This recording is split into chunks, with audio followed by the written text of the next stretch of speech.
మీ car కి best ceramic coating premier care Apexer car detailing studio for contact. ఢిల్లీలో భారీ పేలుడు సంభవించింది. ఈ పేలుడు వల్ల 9 మంది చనిపోయారు, మరో 25 మందికి తీవ్ర గాయాలయ్యాయి. అయితే మృతుల సంఖ్య కూడా పెరిగే అవకాశం ఉన్నట్టుగా తెలుస్తుంది. ఢిల్లీలోని ఎర్రకోటకు సమీపంలో పార్కింగ్ చేసినటువంటి ఒక కారులో ఈ పేలుడు సంభవించింది.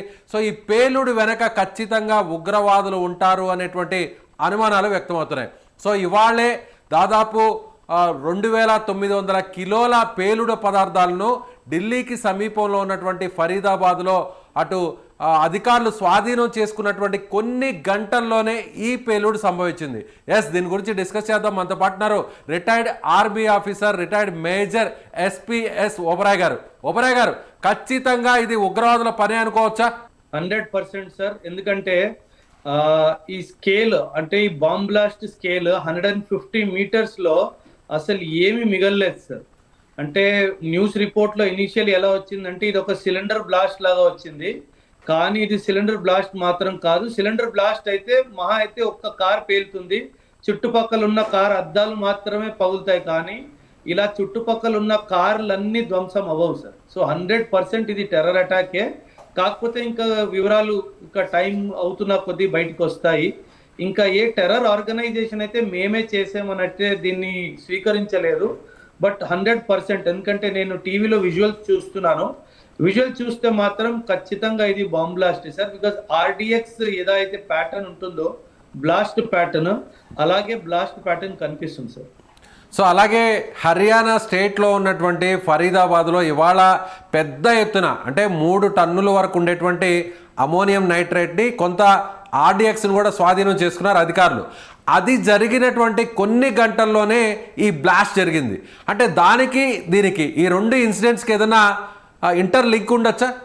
ఉండొచ్చు. ఇన్ఫ్యాక్ట్ మనకి 1993లో ముంబై బాంబ్ బ్లాస్ట్ ఎలాగైతే జరిగిందో సిరీస్ బాంబ్ బ్లాస్ట్ జరిగింది సార్. అదే విధంగా వీళ్ళు ఢిల్లీలో ఏదో ప్లాన్ చేశారు, కొంచెం సామాన్ ఢిల్లీకి వచ్చేసింది, కొంచెం ఫరీదాబాద్లో పట్టుబడిపోయింది, కాబట్టి ఇంకా బ్లాస్ట్ని వీళ్ళు డిలే చేయకుండా ఢిల్లీకి చేరుకున్న సామాన్తో బ్లాస్ట్ చేయడం జరిగింది అనేది నా అనుమానం. సో ఇటీవల చూస్తే అధికారులు, ఎన్ఎస్జీ అధికారులు కావచ్చు, లేదంటే ఎన్ఐఏ కావచ్చు, ఎక్కడికక్కడ ఉగ్రవాదుల కుట్రను భగ్నం చేస్తున్నారు. పెద్ద ఎత్తున పేలుడు పదార్థాలను స్వాధీనం చేసుకుంటున్నారు, ముష్కర్లను కూడా ఎక్కడికక్కడ అరెస్ట్ చేస్తున్నారు. అలాగే జమ్మూ అండ్ కాశ్మీర్లో కూడా ఎన్కౌంటర్ కూడా చేస్తున్నారు.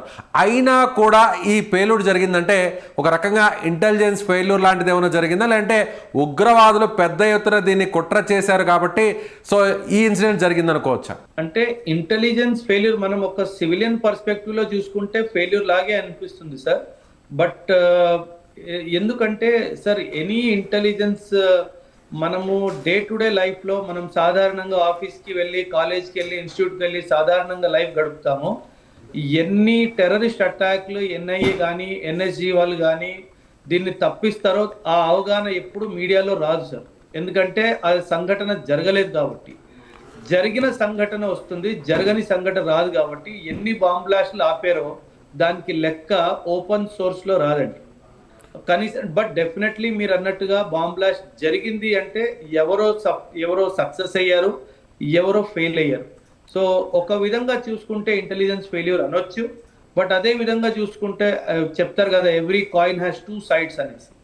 సో వీళ్ళు ఇంకా ఖచ్చితంగా చేసి తీరాలి అనుకుంటే, ఎందుకంటే మన దేశం చాలా పెద్ద దేశం సార్, అంటే ఫుల్ ప్రూఫ్ అరేంజ్మెంట్ ఎప్పుడు కుదరకపోవచ్చు. సో అందుకే వీళ్ళు ఇమాజిన్ 2900 కిలోగ్రామ్స్ అంటే దాదాపు 3 టన్నుల విస్ఫోట పదార్థం వీళ్ళు ట్రావెల్ చేస్తున్నారు అంటే చాలా పెద్దదేదో ప్లాన్ చేశారు సార్. కానీ ఇప్పుడు దాన్ని ఒక చిన్న బ్లాస్ట్తో ముగించారు అంటే ఒక విధంగా చూసుకుంటే మన ఇంటెలిజెన్స్ ఏజెన్సీ సక్సెస్ అని మనం భావించవచ్చు.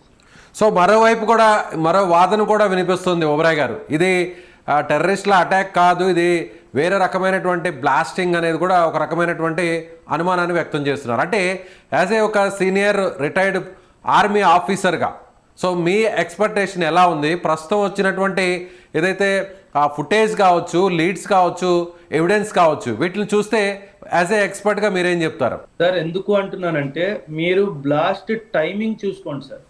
బ్లాస్ట్ టైమింగ్ ఎప్పుడుంది? ఎప్పుడైతే ఆ ఏరియాలో ఎక్కువ ప్రజలు ఉంటారో, 6:55 PM.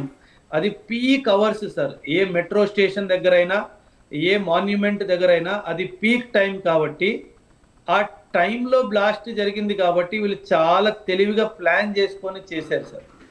అది ఏ మధ్యాహ్నం పూటో, ఏ అర్ధరాత్రి పూటో జరిగితే మనం ఇంకేదైనా బ్లాస్ట్ అనుకోవచ్చు. కానీ ఇంత కరెక్ట్గా, ఇంత సూటిగా మాక్సిమం క్రౌడ్ ఎప్పుడైతే అక్కడ ఉంటారో ఆ టైంని చూసుకొని బ్లాస్ట్ చేశారు కాబట్టి నా అనుమానం అయితే ఇది టెర్రరిస్ట్ అటాక్ సార్.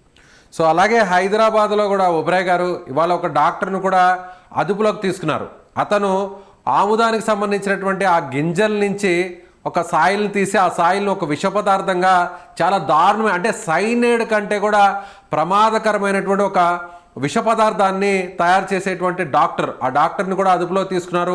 అతనికి సంబంధించినటువంటి ఆ ల్యాబొరేటరీని, ఆ కెమికల్స్ని, ఆ ఎక్విప్మెంట్ అంతా కూడా మొత్తం అంతా కూడా స్వాధీనపరుచుకున్నారు. అలాగే ఫరీదాబాద్లో కూడా 3 టన్నులు ఉన్నటువంటి అమోనియం నైట్రేట్ని, కొంత ఆర్డిఎక్స్ని కూడా స్వాధీనపరుచుకున్నారు.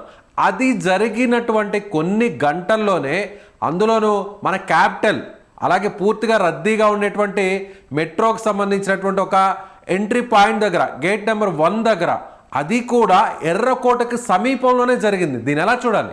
ఖచ్చితంగా సార్, మీరు డాక్టర్ది చెప్పారు కదా, ఇది ఒక బయలాజికల్ వార్ఫేర్ లా కూడా మనం భావించవచ్చు సార్. ఎలా అంటే వీళ్ళు ఇలా విష పదార్థాలు మన వాటర్ సప్లైలో కానీ ఏదో పాండ్లో కానీ కలిపేసి అలా మనము biological, chemical and biological attacks అని అంటాం సార్.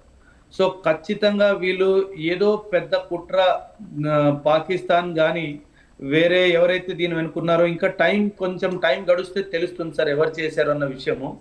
మనందరికీ తెలుసు పాకిస్తాన్ ఎలా ఆఫ్ఘనిస్తాన్తో యుద్ధం ఇప్పుడు చేస్తుందో, ఎక్కడో దానికి కారణం భారతదేశం అని చెప్పి పాకిస్తాన్ భావిస్తుంది. కానీ భారతదేశం మాత్రం చాలా స్పష్టంగా చెప్పేసింది, ఆఫ్ఘనిస్తాన్కి పాకిస్తాన్కి మధ్యలో జరుగుతున్న గొడవలో భారత్కి ఎటువంటి సంబంధం లేదు, అది మీ బౌండరీకి సంబంధించి డిస్ప్యూట్ అని చెప్పి చెప్పడం జరిగింది సార్.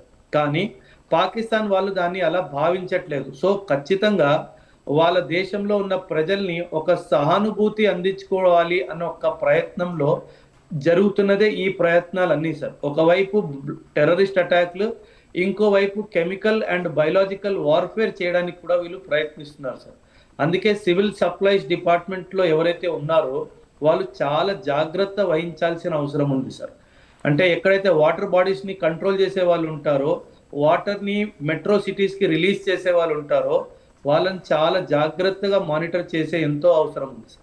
ఒకవేళ ఈ బ్లాస్ట్కి ఖచ్చితంగా ఉగ్రవాదులు, ఉగ్రవాద సంస్థలు, అలాగే దీని వెనక పాకిస్తాన్ కానీ ఉంటే, సో పెహల్గామ్లో జరిగినటువంటి అటాక్ తర్వాత ఏం జరిగిందో తెలుసు. ఇండియా పాకిస్తాన్ మధ్య పెద్ద ఎత్తున వార్ కూడా నడిచింది. ఆపరేషన్ సింధూర్ కూడా చేపట్టాం.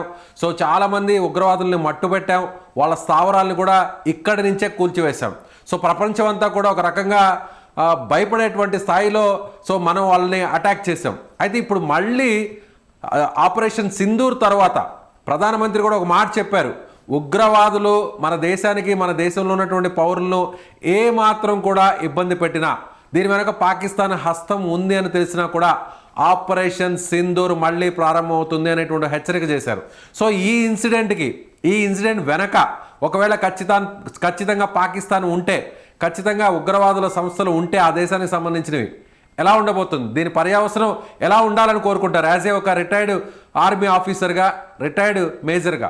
సార్ ఎందుకు ఈ రోజే జరిగిందంటే సార్, మనము లింక్స్ ని అర్థం చేసుకోవాలి సార్. ఈ రోజు ఆపరేషన్ త్రిశూల్ చివరాఖర్ రోజు సార్. 31 అక్టోబర్ రోజు స్టార్ట్ అయింది, నవంబర్ 10th వరకు ఈ రోజు చివరాఖర్ రోజు. మన భారత ప్రధాని గారు ఆపరేషన్ త్రిశూల్ చాలా సక్సెస్ఫుల్ గా మనం ముగించాము అని చెప్పాం కదా. సో ఖచ్చితంగా ఆపరేషన్ త్రిశూల్ సక్సెస్ కాదు. చూడండి, మీరు ఆపరేషన్ త్రిశూల్ చేసినప్పుడే అది ముగిసే లోపు మేము ఒక టెర్రరిస్ట్ అటాక్ చేసాము అని చెప్పి ఒక మెసేజ్ అందించడానికి ఖచ్చితంగా పాకిస్తాన్ చేసిన దుస్సాహసం అన్నది నా అభిప్రాయం సార్. ఒకవేళ దీన్ని సీరియస్గా తీసుకుంటే సో మన ఇండియన్ గవర్నమెంట్ దీని రియాక్షన్ ఎలా ఉండే అవకాశం ఉంటుంది సార్? 100%. ఇన్ఫ్యాక్ట్ ఆపరేషన్ సింధూర్ అప్పుడు కూడా నేను మీ ఛానల్ ద్వారా కానీ మాట్లాడుతున్నప్పుడు నేను ఒకటే మాట అన్నాను సార్, ఎందుకంటే పాకిస్తాన్ టెర్రరిజం చేయకుండా ఉండలేదండి. పాకిస్తాన్ ఖచ్చితంగా టెర్రరిజం చేయాల్సిందే. పహల్గామ్ అప్పుడు కూడా నేను చెప్పాను, మహా అయితే 3 నుంచి 5 నెలలు వీళ్ళు ఊరుకొని ఉంటారు. ఆ తర్వాత ఖచ్చితంగా ఏదో ఒకటి చేస్తారు. ఎందుకంటే మనకు గుర్తుంటే మౌలానా మసూద్ అజర్ చాలా ఓపెన్‌గా ఇండియాకి వార్నింగ్ ఇచ్చాడు. ఏమని? నా మనుషుల్ని, నా బంధువుల్ని పొట్టన పెట్టుకున్న భారతదేశాన్ని వదిలేదే లేదు. ఖచ్చితంగా నేను మళ్ళీ టెర్రరిస్ట్ అటాకులు చేస్తాను అని చెప్పాడు. అందుకే ఆపరేషన్ సింధూర్‌కి మనం ఎప్పుడైతే కామా పెట్టామో, నేను ఆ రోజు కూడా చెప్పాను, మనం ఇది చాలా పెద్ద తప్పు చేస్తున్నాం. మనం వాళ్ళ మీద కాన్స్టెంట్‌గా ప్రెషర్ బిల్డప్ చేస్తేనే వాళ్ళు ఆగుతారు. లేదంటే ఖచ్చితంగా వాళ్ళు ఇంకొక దుస్సాహసానికి గురి తీస్తారని చెప్పారు. అందుకే ఖచ్చితంగా పాకిస్తాన్ మీద కంటిన్యూస్ ప్రెషర్ పెడుతూనే ఉండాలి. ఆపరేషన్ సింధూర్ కొనసాగించే అవసరం ఎంతగానో ఉంది సార్. ఆపాల్సిన అవసరమే లేదు. ఇప్పుడు జైషే మొహమ్మద్ కానీ, లష్కరే తైబా కానీ, ఇంకేదైనా ఉగ్రవాది సంఘటన దీని వెనకాల సంస్థ ఉంది అంటే ఖచ్చితంగా వాళ్ళ టెర్రరిస్ట్ క్యాంప్స్ లొకేషన్స్ మనకు అన్ని తెలుసు సార్. మరొకసారి ఆపరేషన్ 2.0 చేసి ఆ టెర్రర్ క్యాంప్స్ అన్నిటినీ ధ్వంసం చేయాలి. అండ్ ఆఫ్ఘనిస్తాన్లో ఇప్పుడు బగ్రామ్ ఎయిర్ బేస్ లో మనం చేరుకున్నాం కాబట్టి ఆ ఎయిర్ బేస్ ని వాడుతూ కూడా మనం వెస్ట్ సైడ్ నుంచి కూడా పాకిస్తాన్, ఎందుకంటే మనం ఇటువైపు నుంచి అటాక్ చేస్తే వీళ్ళు ఆఫ్ఘనిస్తాన్ వైపు అందరినీ తరలించేస్తారు.